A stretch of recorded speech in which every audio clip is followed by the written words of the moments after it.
Analisis kritikal ini dilaksanakan adalah bagi menjelaskan serta merungkai secara ringkas tentang teori penembusan sosial yang telah dirumuskan oleh ahli akademik iaitu Irwin Altman dan Dalmas Taylor, 1973. Teori ini sebenarnya dihasilkan berdasarkan eksperimen yang telah dijalankan bagi memahami perkembangan hubungan manusia, iaitu hubungan antara individu yang bukan terhasil daripada pengalaman seseorang. Teori ini juga telah menjelaskan bahawa konsep utama teori ini adalah melibatkan personaliti diri seseorang individu sendiri, seperti mengambil analogi bawang besar yang mana sebiji bawang itu mempunyai lapisan luar yang nipis, yang semakin dicarik lapisan kulit itu maka semakin kuat lapisan tersebut. Ianya juga adalah hubung kait yang menjelaskan perhubungan seseorang individu antara yang lain. Di dalam teori ini juga telah dinyatakan bahawa bagaimana sesuatu perhubungan itu terbentuk di dalam sesebuah ikatan perhubungan samada antara dua individu atau lebih. Teori juga menekankan kepada komunikasi interpersonal yang menjelaskan bahawa sesuatu hubungan akan menjadi lebih akrab sekiranya komunikasi itu menembusi atau sedikit demi sedikit memasuki fasa demi fasa hingga membawa kepada komunikasi yang lebih berbentuk peribadi. Hasilnya, teori penembusan sosial ini akan membawa sesuatu perhubungan itu dengan lebih bermakna apabila kedua-dua komunikator mula mendedahkan maklumat peribadi. Analogi bawang ini adalah merujuk kepada diri kita yang mempunyai beberapa lapisan dan di dalam proses untuk mengenali seseorang, lapisan demi lapisan akan dikupas atau ditembusi. Perkara ini turut selari dengan pernyataan C. Su Mustafa et al. 2003. Yang menyatakan bahawa semakin lama kita mencipta komunikasi interpersonal maka semakin banyak seseorang individu akan mengetahui isi hati seseorang itu. Model bawang adalah merujuk kepada struktur personaliti seseorang di dalam teori ini.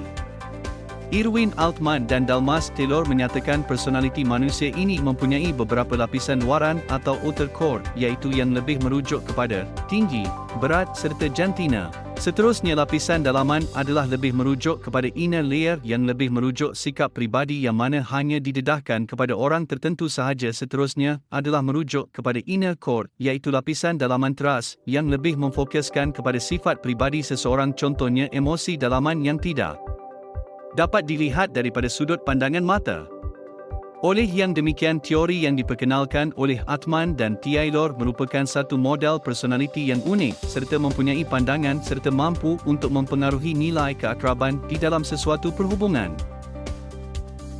Teori ini sebenarnya pada peringkat awal telah menjelaskan bahawa setiap proses komunikasi interpersonal yang berlaku adalah untuk seseorang individu berkongsi maklumat dengan individu yang lain. Konsep utama teori ini adalah merujuk kepada personaliti diri seseorang ialah disifatkan seperti bawang besar yang mana bawang itu sendiri mempunyai beberapa lapisan seperti lapisan luar yang nipis. Perkara ini juga disokong dengan pernyataan C. Su Mustafa et al. 2003 yang menyatakan bahawa semakin kita berkenalan dengan seseorang maka semakin kita tahu isi hati kenalan atau rakan yang sering kita bualkan. Teori ini juga menjelaskan bahawa terdapat 4 andaian asas di dalam sesebuah perhubungan yang kemungkinan akan berlaku. Andaian asas yang pertama adalah di dalam sesebuah perhubungan itu bergerak bermula lapisan dangkal atau superficial hingga kepada fasa yang lebih intim. Contohnya, seseorang individu yang baru dikenali pada hari pertama akan lebih cenderung untuk memperolehi imej di bahagian luarnya.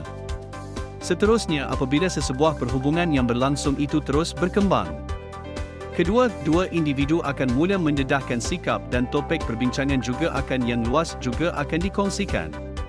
Andaian asas kedua adalah hubungan interpersonal akan terus berkembang secara umum dan sistematik yang mana pada ketika ini, andaian ini lebih menunjukkan kepada kebarangkalian perkembangan hubungan yang mana ianya boleh diramal.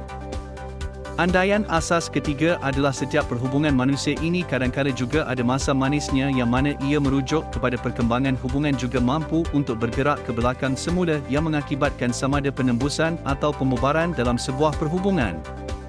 Sebagai contoh, apabila suatu perhubungan itu berlaku persengketaan atau konflik kemudian berlaku pergaduhan yang berpanjangan, pasangan yang mana pada awalnya ada membuat perancangan untuk berkahwin boleh membuat keputusan untuk memutuskan perhubungan kemudian berpisah seterusnya berkakhir untuk menjadi orang asing.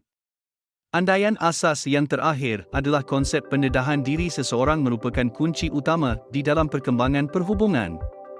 Ianya adalah bermaksud pendedahan diri ini adalah dengan seseorang individu berkongsi maklumat kepada individu yang lain yang mana seterusnya akan membawa kepada suatu perkembangan yang positif dan memboleh individu tersebut mengenali antara satu sama lain.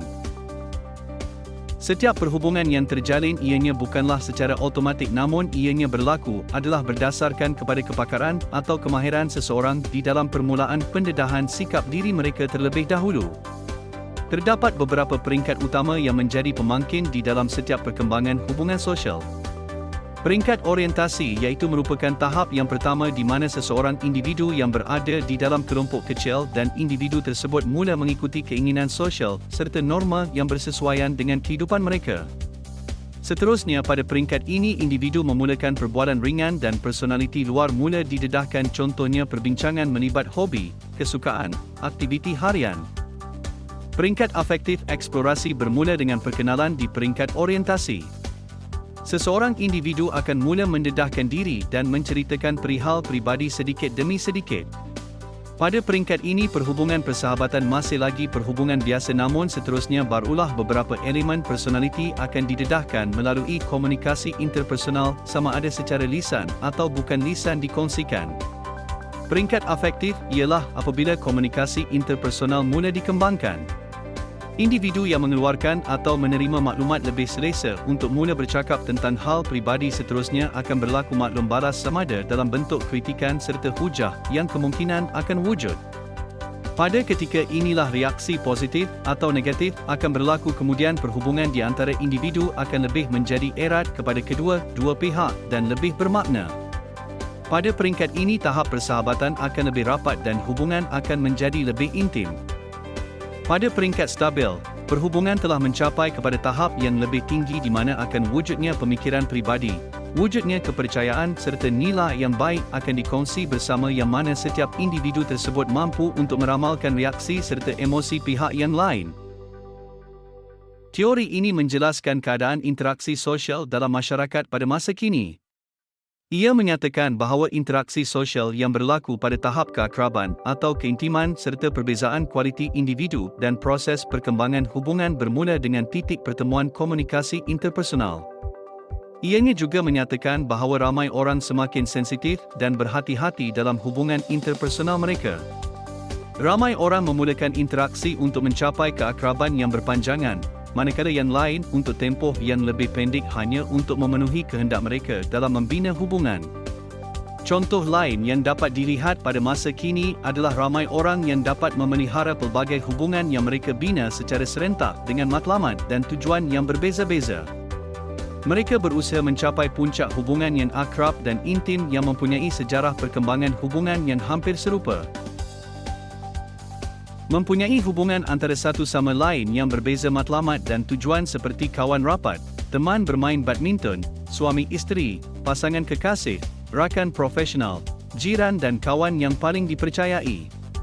Semua hubungan yang disebutkan mempunyai tahap-tahap keakraban dan keintiman kepada penembusan sosial.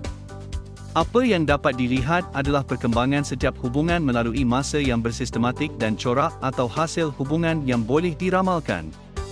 Matlamat di sini adalah berkongsikan pandangan tentang bagaimana dengan tanpa disedari, pada hari ini masyarakat cenderung menggunakan teori penembusan sosial. Dalam era kini, teknologi komunikasi telah membawa kepada satu perubahan paradigma yang sangat meluas dalam pelbagai bidang, malah ia telah menjadi keperluan yang tidak boleh dipisahkan daripada aliran data yang mudah diakses dari satu lokasi ke lokasi lain. Komunikasi digital hari ini juga telah menjadi satu cara ramai orang memulakan hubungan. Internet menjadi satu penyebab dan cara orang ramai berkomunikasi dan seterusnya menjalinkan hubungan. Teori ini juga mempunyai kelemahan kerana prinsip mendedahkan pribadi diri, self-disclosure, akan membawa risiko atau halangan atau kesan kepada penggunaan media sosial. Antaranya adalah tahap kebolehpercayaan betul-betul jujur dan sengaja berniat tidak baik seperti bermanipulasi ketika membina hubungan. Komunikasi yang tidak bersemuka akan meningkatkan skeptisme dan rasa sangsi dan akan menyebabkan hubungan yang hendak dijalin tidak menjadi. Penggunaan laman sosial pada peringkat awal menjadi satu fenomena baharu kerana tidak banyak kajian yang dilakukan untuk mengetahui bagaimana pendedahan maklumat pengguna berbandingan dengan interaksi bersemuka. Disebabkan itu, banyak kajian dilakukan pada masa sekarang tentang bagaimana laman sosial seperti Facebook, Twitter dan Instagram memberikan kesan interaksi antara manusia. McCarthy, 2009, mengambil Facebook sebagai contoh menyatakan bahawa pengguna boleh menentukan tahap dan peringkat pendedahan diri pada aturan peribadi dan pengguna juga boleh mencapai faktor penarikan sesuatu hubungan melalui dengan penonjolan atau paparan aktiviti yang dilakukan seharian dan menunjukkan kepada umum sementara mengeratkan keintiman hubungan komunikasi dengan menghantar pesanan peribadi dan membuat laman kumpulan tertutup. Pada masa yang sama juga, penggunaan laman sosial oleh pengguna yang tidak beretika, tidak jujur dan mempunyai niat jahat menyebabkan halangan dan memberikan persepsi tentang pendedahan diri. Kebarangkalian seseorang tertipu adalah besar kerana apabila fasa sesuatu hubungan berubah maka di sinilah peluang dan kesempatan akan diambil oleh individu yang tidak jujur dan melakukan perkara yang tidak baik terhadap individu lain dan ia kerap berlaku. Ada juga yang beranggapan yang tiada perasaan ketakutan timbul disebabkan pengalaman lepas yang mereka lalui. Komunikasi digital telah membuktikan proses keintiman dapat dilakukan dengan cepat dan menggalakkan komunikasi sesama individu. Bagi hubungan kekasih, sarjana berpendapat bahawa apabila memulakan hubungan romantik, adalah lebih baik membezakan antara laman temu janji dengan laman web yang lain seperti maklumat diri dan tahap kedalaman hubungan yang bakal dijalin sebelum berhubung secara bersemuka. Tetapi ada juga yang menyatakan jika mendedahkan diri, individu lain akan tertarik untuk melakukan hubungan yang amat menyokong teori penembusan sosial di ruangan cyber. Menurut kajian yang dilakukan oleh Yang dan Choyo, 2010, terdapat banyak contoh yang menyokong fakta bahawa pengguna seringkali mendedahkan diri secara berlebihan ketika berhubung dalam talian termasuk dalam perbincangan yang terlalu peribadi. Ia juga mengejutkan bahawa banyak pengguna terlibat dalam hubungan seksual walaupun hanya bertemu untuk kali pertama. Antara komunikasi interpersonal internet yang boleh dijadikan contoh lain adalah seperti blog dan sembang secara atas talian yang telah merebak di serata dunia. Jason Tang dan Cheng Chung Wang mendapati bahawa bloggers cenderung mempunyai corak pendedahan diri yang berbeza dan disesuaikan dengan audiens sasaran mereka. Soal selidik secara atas talian dibuat dan melibatkan 1027 bloggers warga Taiwan bertujuan untuk mengetahui kedalaman dan kelebaran pendedahan diri yang dibuat oleh bloggers terhadap audien, kawan rapat, ibu bapa telah dapat dianalisis. Ini menunjukkan hubungan yang bakal dijalin atau dibina adalah juga berdasarkan tahap pendedahan diri yang dibuat oleh mereka dan penerima audien terhadap mereka.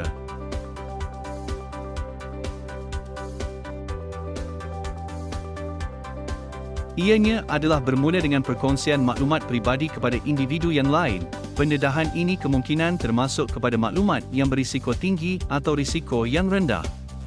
Perkara ini turut selari dengan Altman dan Taylor yang menyatakan bahawa setiap pendedahan diri samada bersifat dalaman atau luaran kepada orang lain adalah merupakan laluan utama di dalam perkembangan untuk mencapai hubungan intim. Iaitu semakin dalam pendedahan, semakin tinggi perasaan. Setiap perhubungan juga boleh dilihat kepada satu pertukaran ganjaran serta kos, iaitu purata ganjaran dan kos adalah dikira berdasarkan kepada hasil hubungan itu bersifat positif atau negatif. Pendedahan kendiri atau kupasan lapisan diri bersifat saling berbalas antara satu dengan lain. Proses pendedahan kendiri yang saling berbalas sering berlaku lebih kerap pada peringkat awal perkenalan, seterusnya akan beransur kurang apabila kedua-dua individu yang saling mengenali. Menurut DeVito, 2003, dan Wood, 2009 dan 2011, komunikasi interpersonal adalah menghantar mesej dari seseorang dan diterima oleh orang lain dengan berkesan dan memberi maklum balas secara langsung serta menghasilkan proses interaksi dan perkongsian makna yang terkandung dalam idea dan perasaan. Altman dan Taylor berpendapat bahawa memberikan kepercayaan diri dan keterbukaan diri kepada individu lain adalah kunci utama untuk membina hubungan intim. Semakin dalam pendedahan yang dilakukan, semakin besar risiko perasaan terluka akan terjadi. Ketika proses perkenalan dengan seseorang baru dikenali, individu tersebut akan melalui 5 peringkat. Peringkat yang pertama ialah peringkat orientasi di mana pendedahan diri bersifat luaran didedahkan oleh seseorang individu yang menyesuaikan diri seperti menanyakan soalan nama, tinggal dan latar belakang. Seterusnya peringkat kedua iaitu peringkat eksplorasi afektif iaitu penyerahan diri. Individu berbual berkaitan topik seperti perasaan dan pemikiran mereka terhadap sesuatu isu. Pada peringkat ini personaliti individu akan semakin terselah. Perhubungan masih biasa dan kebanyakan perhubungan hanya berakhir di peringkat ini. Peringkat yang ketiga adalah peringkat efektif iaitu komitmen dan keselesaan kerana individu akan bercerita kisah hidup masing-masing yang tidak dikongsikan dengan orang lain. Seterusnya hubungan menjadi akrab kerana banyak perkara dikongsi bersama. Peringkat keempat adalah peringkat stabil iaitu merujuk kepada kejujuran dan keintiman. Apabila hubungan yang stabil dan serasi hingga dua individu boleh membaca emosi dan fikiran masing-masing.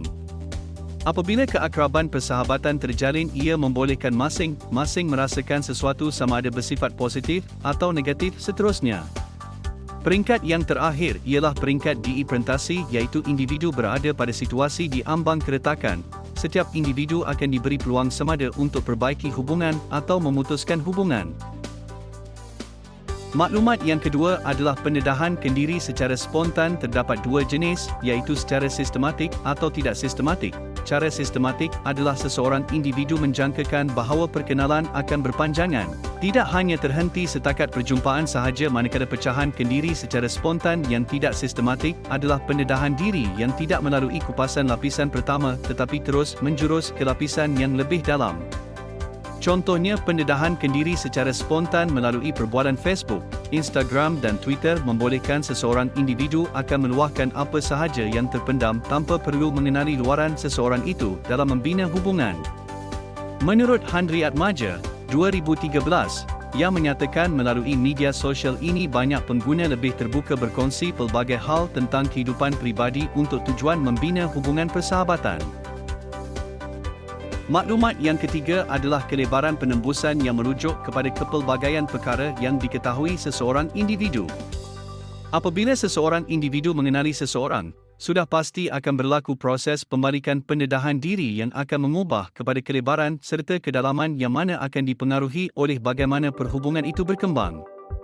Kelebaran adalah merujuk kepada kepelbagaian topik yang dibincangkan yang mana kebiasaannya melibatkan komunikasi yang dipenuhi dengan pelbagai topik yang lebih pada setiap intim. Ini kerana apabila kita mula mengenali seseorang, kita akan terlibat di dalam proses pembalikan pendedahan diri yang mengubah kelebaran dan kedalaman yang mempengaruhi bagaimana hubungan berkembang bergantung kepada kepelbagaian topik yang dibincangkan. Maklumat yang keempat adalah kedalaman. Ianya merujuk kepada proses yang lebih dalam iaitu keintiman atau keakraban perhubungan yang dilalui iaitu bersifat peribadi atau lebih sensitif, tidak semestinya merujuk kepada aktiviti seksual. Pada peringkat ini, proses untuk mengenali seseorang itu lebih dalam, dengan melibatkan kepercayaan terhadap individu lain hingga seseorang itu dapat berkongsi apa yang tidak mungkin berkongsi dengan orang lain. Ini akan membuatkan mereka sentiasa mahu berbincang dengan lebih mendalam tentang sesuatu topik dalam komunikasi seharian mereka. Walaupun mereka bimbang dengan pendedahan diri mereka. Perkara ini sering berlaku dalam persahabatan, percintaan serta ahli keluarga. Kedalaman juga membolehkan seseorang itu lebih bersikap terbuka walaupun bimbang terhadap pendedahan diri.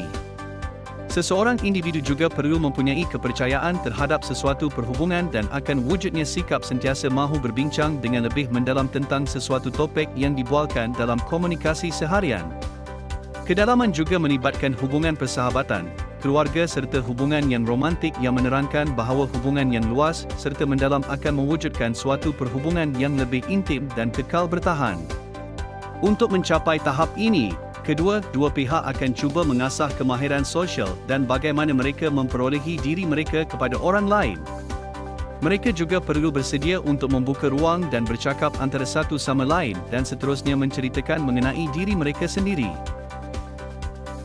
Ganjaran merupakan kesan positif yang diterima oleh seseorang dari suatu perhubungan sama ada dalam bentuk wang tunai, penerimaan sosial serta dorongan terhadap suatu nilai yang dipegangnya. Nilai suatu ganjaran adalah berbeza oleh setiap individu. Suatu perhubungan yang positif akan memperoleh manfaat yang lebih besar daripada kos, Manakala hubungan yang negatif juga berlaku apabila kos menjadi lebih daripada faedah yang berpunca daripada aspek negatif di dalam suatu perhubungan samada di dalam bentuk wang, masa, waktu, konflik, usaha serta runtuhnya harga diri yang mengurangkan sumber kekayaan seseorang individu atau mewujudkan perasaan yang tidak menyenangkan. Hasil ganjaran adalah bermakna seseorang individu ingin memaksimumkan ganjaran mereka dan meminimumkan kos mereka apabila mereka berada dalam hubungan dengan seseorang. Hubungan tersebut akan berterusan apabila mereka menjangkakan ganjaran dan hasilnya adalah positif. Hasil yang positif akan memberikan lebih banyak pendedahan dalam teori ini. Maklumat yang kelima adalah proses penyah penembusan. Ianya melibatkan ketidakpuasyatian secara intrapersonal apabila seseorang individu merasakan ada sesuatu yang kurang atau tidak kena dengan kehidupan pernah yang dilalui di mana hubungan dan keintiman menjadi semakin renggang kerana dua individu tidak berkomunikasi dan mula untuk menjarakan diri. Ianya juga merupakan suatu proses secara beransur-ansur pengeluaran lapisan demi lapisan yang membawa suatu perhubungan dan keintiman menjadi semakin lama semakin renggang dan menjauh. Seterusnya, perhubungan yang pernah terjalin tersebut mula merosot dan kos melebihi manfaat, maka secara zahirnya perkara ini menyebabkan hubungan tersebut terhenti. Ianya sering terjadi apabila seseorang atau kedua-dua individu melihat bahawa kos pendedahan diri melebihi manfaatnya. Seterusnya, seseorang atau kedua-dua individu mula menarik diri dalam pendedahan diri hingga menamatkan perhubungan. Proses melalui peringkat ini selalunya bersifat linear pada mulanya tetapi berkemungkin akan menjadi satu kitaran, cyclical. Perhubungan intim telah beralih kepada peringkat pada masa yang berlainan. Dari peringkat yang stabil ke peringkat penerokaan yang berkesan, exploratory effective stage, dan kemudian kembali ke peringkat stabil.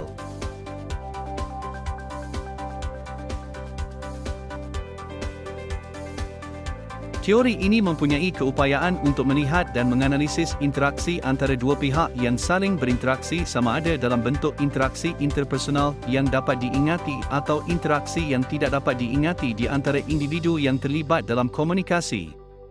Salah satu kelebihan teori penembusan sosial yang disebutkan dalam petikan tersebut adalah kecekapan analisisnya dalam mengenali dan menilai risiko dalam hubungan interpersonal yang bergantung kepada jenis hubungan, tahap keintiman, dan kemesraan yang terlibat.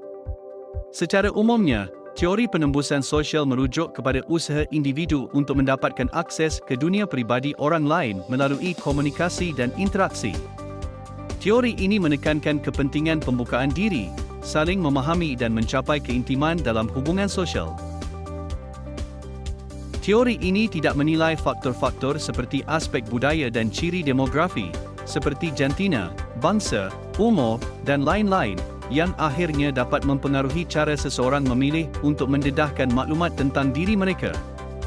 Ianya juga sukar untuk mengaplikasikan teori ini dalam konteks menyebarkan maklumat yang dinilai kerana pengalaman individu, nilai-nilai dan kepercayaan juga dapat mempengaruhi cara individu tersebut memilih untuk mendedahkan maklumat yang lebih terperinci mengenai diri mereka. Oleh itu, kelemahan teori penembusan sosial terletak pada ketiadaan penilaian terhadap faktor-faktor lain yang boleh mempengaruhi tingkat pembukaan diri individu. Terdapat keraguan dan persoalan adakah setiap individu akan berpandukan ekonomi semata-mata dan bersifat materialistik. Selain itu, terdapat kritikan bahawa hubungan yang sering tidak disengajakan atau diramalkan, kadang-kala individu terlalu cepat membiasakan diri dengan orang tertentu, kerana mereka tidak mempunyai pilihan lain. Kesimpulannya, teori penembusan sosial memberikan pemahaman tentang bagaimana seseorang individu itu mendapatkan maklumat dalam hubungan interpersonal dan mengembangkan pendekatan dengan pendedahan diri.